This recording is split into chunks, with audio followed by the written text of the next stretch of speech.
Fix TF2, fix TF2, we said, and Valve listened. At least that's what you hear a lot on the internet these days.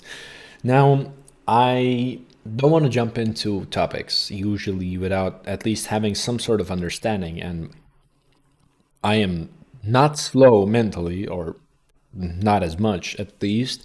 However, I was just quite busy with a couple things in the background, unfortunately, having a job kind of sucks ass. I've been overworking these days, but nonetheless, there has been a change. I am so happy to say that for I don't remember how long I have been unable to play a proper TF2 game, and just like this week, I hopped into a game. I had no hackers on my team, no hackers on the enemy team. It was just a regular game, like the good old times. It was nothing. Then why is this skeptical title, whatever I call it, and eventually, why am I still not happy? Now let me tell you one thing. These bans, the way I see it, are manual. If you look at it, and of course I might be wrong in here, but all the ones that I saw were rather manual hand-picked bans. I feel like this is a short-term solution made by Valve to try to cover up something, fix up something. Now, I've been keeping my ear to the ground, of course, like everybody does, I feel like, in this community, and I've been hearing some batshit insane claims about all of this stuff. Now, let's start with the tame ones, which I find more realistic. There is this whole, again, now debate that Valve is already working on it, and this is just the rollout that is coincidentally happening alongside with, all of this movement, which I would have said possible if this was a VAC update, if this was a change in the VAC system, although it is not. To be completely honest, the majority of the bans, the big bot farm bans, were not automated. They were manual bans. They were done by people who were looking at these accounts, who were paying close attention to the bad actors and their surroundings. So I think the system is not fully there yet. And I think this is only a matter of fact before the cheaters, the botters, all those fight back and bring something new to the table. Now, I don't want to diminish what we accomplished. I don't want to say that it is completely worthless, or that and it was actually a total coincidence. No, you should be happy. If you did your part, if you contributed to this, you won. Congratulations, your voice was heard to a certain extent. Maybe fully, maybe not. But we did something. But what is important is that this is not the end of the war. This is just the first stance. This is the first battleground that we managed to clear. There is a long way ahead of us. Now, there is supposedly a summer update coming. Let's see what happens after that. Let's see if the summer update changes anything. Now the game is in a more playable state, much more playable state, and I suggest everybody to hop in. However, the points that I make still stand. Completely honest with you, I don't expect Valve to make a drastic change anytime soon. Now, what do I mean by this? There are other things that Valve is focusing on. Unfortunately, Deadlock exists, and I still stand by what I said in my last video about Deadlock. It's a dead game. No matter what you do, no matter how hard you try to convince me, it's gonna be a dead game. It will arrive, 1 year will pass, nobody's gonna play that shit. Nobody asked for this, it's a waste of time. I really don't understand what happened to all the visionary people at Valve who brought in such original ideas that they bring Overwatch 3, like complete out of touch people, let's put it this way. I don't want to go too deeply into it. I'm really passionate about this, and I passionately hate everybody who is now up in arms, hyping this game up like it's the second coming of Jesus or something. Like those people, I am really sorry, not sorry. These people don't know any other game. They're stupid. They don't know all the other games in the market. They're just hype men. They want to get some clicks from you. Now, with that being said, there's also the discussion of CS.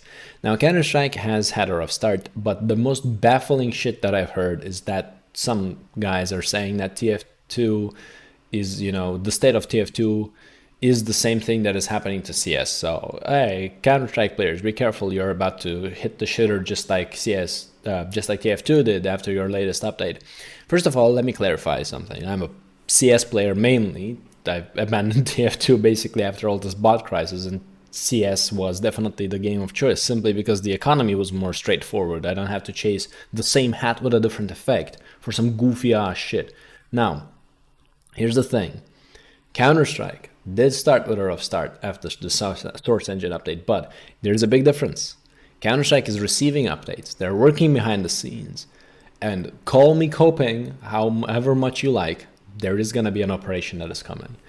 They are pushing this game forward. They are working on it. The anti-cheat is getting better there as well. They're fixing the game. Unlike TF2, they're actually working on the game. So I'm sorry, there is no way you can say that Counter-Strike 2 is going the same path. Nope.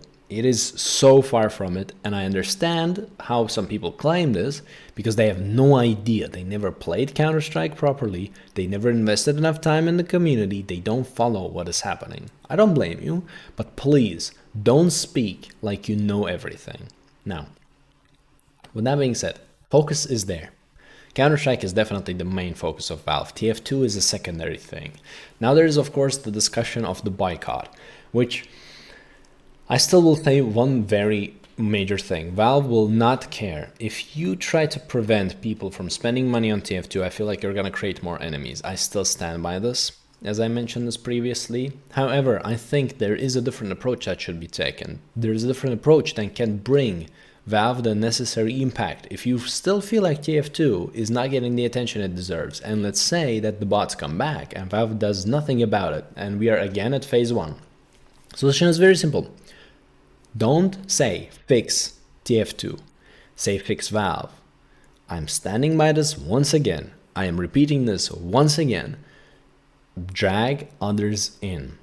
Currently, Valve is not in a favorable position. Yes, they are working on Counter-Strike, but they need to be more clear about what they do. They need to be more open with the community.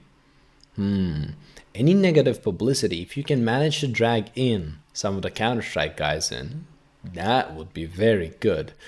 Now, once again, does publicity do all of it? No, of course not. But it is an important step. Now, CS2 is one thing. Deadlock is such a problem. You want to hurt Valve's wallet? Sure, if you want to go down this path, your game to boycott is not TF2. Your game to boycott is not Counter-Strike simply because it's impossible at this point. Your game to boycott is Deadlock. Show that they had to spend their resources, they had to spend their time on the right games instead of some stupid garbage that nobody asked for. It's that simple. Now you'll rightfully say, but Deadlock is not coming out tomorrow or next week or next month. Are we really gonna wait that long? In which case I have a very simple thing to tell you. Fix TF2 was a movement on a social scale. And it only made sense on a social scale. Social scale, I mean social media. I mean awareness. I mean all the videos. I mean me talking to a camera like a schizophrenic guy in an empty room. This is what we're doing. We are trying to get a result for free without actually putting up a real fight. Of course, this is the tools we have. This is what we have in our hands. Nobody wants to put their hand on the rock fully, unfortunately. Maybe there are some people in the community, but not the majority of them. You have to realize this. You have to understand this. However, while you have the attention of people who are halfway there, keep this trend. If it's not fixed fully, don't let it go. And I'm so sorry, but don't just say Valve is perfect yet. They have many things to fix. They have many things to address. And I will tell you, you can say Valve is fixed, Valve is better, Valve is saved when Valve has an open communication line with the community. Then Valve is fixed. It's that simple. I know it's not a Valve thing. It's not common for Valve to be open about what they're doing, but this is the change that is required. Closed doors, dead silence. This is not how you can treat a community like this.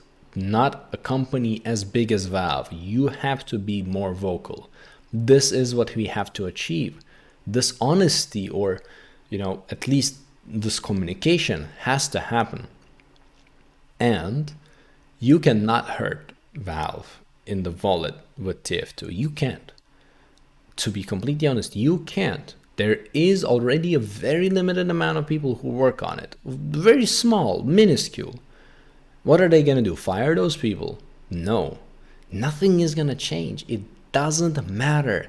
No matter what fantasy world you live in, no matter what you believe in. There are two factors. First of all, not everybody, and hell, I will even go as far as to say, not even the majority of people who spend money on this game will stop spending money no matter what you do. That is first thing. And the second thing, that change of monetary resource is not going to impact Valve. You know why? Not because they don't care, not because the money is too low, but because there is Counter-Strike that has another thing to be fixed. Hell, you can let TF2 suffer. People who will boycott the game, not buy stuff for 1 month, 2 months, and then in 3 months, what are they gonna do? Still not buy? You get the point now. But in those 3 months, Valve is gonna roll out a CS2 operation. They're gonna rack in an insane amount of money. Just day one of that Counter-Strike operation will bring them more money than TF2 will bring them in the next 5-6 years. And they're gonna spend these 3 months on that operation.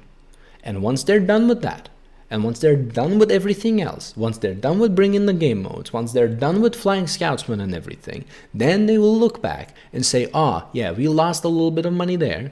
Now we can focus on TF2. There was like a dip like this, but it went up. You know why? Because nobody's gonna boycott that game forever. Nobody's gonna stay out of it forever. It doesn't work like that. Let's be realistic. Deadlock. If Valve doesn't change anything, and at the end you hit them in deadlock, now that will be a message. Because there, they invested money, they expect something, and if you crash that, now that matters. Now that puts an effect, that puts a stain. But hey, who am I, right? I'm no war general, I'm no Sun Tzu here. But once again, I'm very confident in what I'm saying. Nobody at Valve, if I was the CEO at Valve, if I was Gabe Newell, I would not bother with TF2 right now. It is not priority. I would allocate some resources to it. I would try to maintain a little bit. But it is stupid from an organizational standpoint to focus on TF2 right now. That is real. And that doesn't mean that it's not going to work. That doesn't mean that we should give up. That doesn't mean that this movement was for nothing. No. This was right. What we did was right. The voice was heard. We just need time. And the sensitive topic is here, once again, and why I agreed that nobody pulled any monetary boycott. Nobody pulled in any other stupid tricks. Because we have to sustain this. This is a race. We have to be endurant. We have to endure this period right now until everything is properly sorted out, because they don't have this on the top priority no matter what you do. Still, Counter-Strike, as I said, is in a bad state, but it is not like TF2 because Valve cares, because Valve is working on it. Valve is pushing it, and that's where the focus is. That's where it is. And the rest, they're working on a stupid game. It's that simple. Now, I feel like this video was just, in hindsight, me pissing off everybody. People who are for this movement, people who are against this movement, people who are neutral. I just pissed off everybody. Shit. What can I do? To be completely honest, truth is this. I am tired of fanatics. what I hate the most in this life is fanatic people who believe only that, let's say, this is the right thing to do, and everybody else who says anything against it is a stupid idiot. Or the other way around. This is totally not the way, and everybody who's for it is stupid, uneducated. Just like in politics, right? You either are right or left, and nothing in between is acceptable. So I'm sick and tired of people who do not understand that answers are always in between, that there is no black and white, there's always gray. I'm sorry, this was more like a crushing everybody's dream, but then again, be a bit more pragmatic. Think outside of the box. The world is not only TF2, Valve is not only TF2, and understand the factors. Yes, there is the good, but the good comes in a gray tone. It's not fully white. And there are reasons behind it, reasons which are also not black, but also a bit of like a gray, maybe a bit darker shade of gray. But you have to understand that. And only when you do that will you be able to still, in a week, in 2 weeks, in 3 weeks, go out there and put a hashtag fix TF2, put a hashtag fix Valve. Only then. Because otherwise, you will either say, yeah, we already won, I don't care, and forget about it, or you will say, oh, we're never gonna win, and you're gonna forget about it. That's the harsh truth. All right, I yapped enough. I am so sorry. This is, as much as I want to say this is not my usual content, I like doing more fun stuff. Unfortunately, due to these funny events recently, I've been doing this crap quite a lot. Although I cannot lie, I really enjoy this discussion, even though you are really not inputting too much. I'm sorry, maybe I find a way to, install a mouse. I don't know. Technology is not there yet. But one day, hopefully you will be able to speak. Unless I maybe do this in a live stream, then you can ask me questions. But yeah. But until that day, this was me yapping, rambling, pretending like I am Sun Tzu, this world general who understands everything and has this great vision of the world. Thank you for listening to me. This was dragged out. I'm never gonna make another video that is this long with a stupid ass subject like this. Next one is gonna be like 10 minutes at maximum. I am so sorry. Have a great day. Enjoy the sun. TF2 will either be fixed or not. At the end of the day, life goes on. Go outside. Enjoy the time. Enjoy the company of the people around you, your friends, family. And if you're like me, apart from everybody, if you're completely alone in a bumfuck nowhere place, then still, go outside and enjoy the weather. The weather is always there, even though it's sometimes rainy. Still, enjoy it. Have fun. Life moves on. You gotta move on too. Love you. Take care. And goodbye.